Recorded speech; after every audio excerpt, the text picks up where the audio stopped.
ADC는 지난 25부와 47부에서 이미 설명했듯이 암세포에만 선택적으로 결합하는 항체에 세포 독성항암제를 부착한 항체 약물 접합체를 말합니다. 그러므로 ADC는 정상세포에는 붙지 않고 암세포에만 있는 표적에 결합하여 부착된 세포 독성항암제의 작용으로 암세포를 죽입니다. 이런 특성으로 인해 ADC는 부작용을 최소화하면서도 강한 암살상력을 나타낼 수가 있습니다. ADC의 이런 매력 때문에 많은 바이오 제약 기업들이 ADC 개발에 뛰어들었고 현재 전임상 및 임상 단계에서 검증 중인 ADC가 전 세계를 통틀어 수백 종에 이르는 것으로 추산됩니다. 그러나 이미 미국 FDA 승인을 받아 글로벌 시장에 공급되고 있는 ADC도 있는데 그 수는 2023년 12월 기준으로 15종입니다. 그런데 현재 공급 중인 ADC 중 거의 절반은 백혈병, 림프종, 혹은 다발성 골수종 같이 혈액암을 대상으로 하는 것들입니다. 이들 대부분은 ADC 개발 초기에 나온 것들인데 이때 축적된 기술력을 바탕으로 고형암에 대한 ADC 개발이 이어졌습니다. 이것이 현재까지 나온 고형암 대상 ADC 목록입니다. 이 중에는 유방암 대상이 가장 많고 요로상피암, 두경부암, 위암, 자궁경부암, 난소 및 복막암 대상들도 있습니다. 그렇다면 이들의 효능은 어느 정도일까요?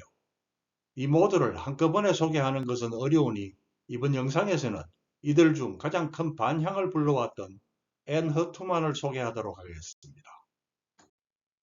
엔허투는 다이치 상교와 아스트라제네카 이 두 회사가 공동 개발한 ADC로 성분명은 트러스트주맙 데룩스테칸이라 합니다.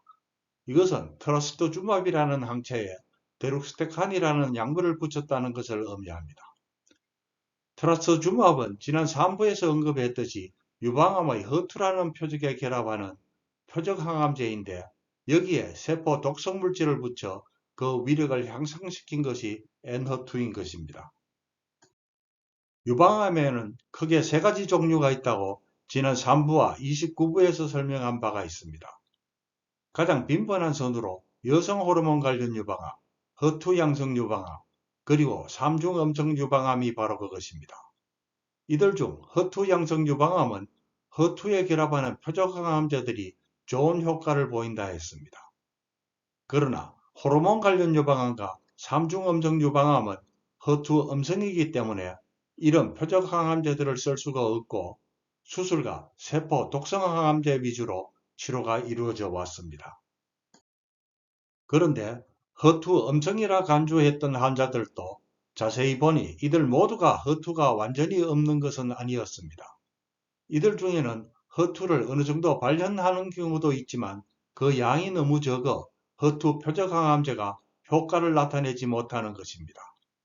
이렇게 허투 양이 아주 작은 경우를 허투 저발현 혹은 허투 로라고 하는데 여기서는 간편하게 허투 로라고 부르겠습니다. 따라서 여성 호르몬 관련 유방암과 삼중 음성 유방암에는 허투 음성도 있고 허투 로도 있습니다. 그래서 유방암을 허투 발현 정도에 따라 분류하기도 합니다. 즉 허투를 많이 발현하는 허투 양성, 허투를 조금 발현하는 허투 로, 그리고 허투를 발현하지 않는 허투 음성으로 나누는 것입니다.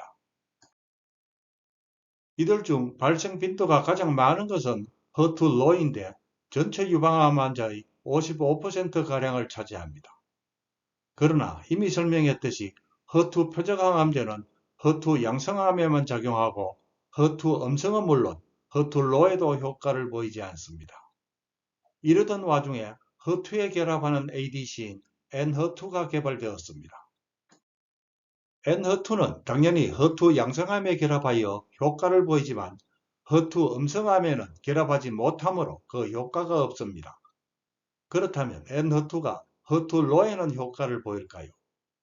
물론 허투 로 환자들이 허투 표적항암제에 효과를 보이지 않지만 그렇다고 해서 허투에 결합하는 ADC에도 그럴 것이라고 해보기도 전에 단정할 수는 없습니다. 그래서 시작된 것이 데스티니 브레스트 오퍼 프로젝트, 즉 N허투가 허투로 유방암에 어떤 효과를 보일지를 조사한 임상연구입니다.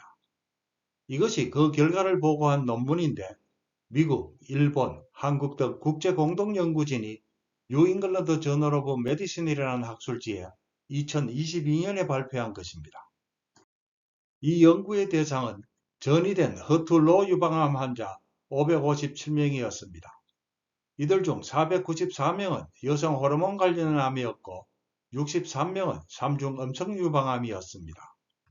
연구자들은 이들을 두 그룹으로 나누어 373명에게는 N허투를 투여하고 나머지 184명에게는 세포 독성항암제를 투여한 후 치료 효과를 비교했습니다.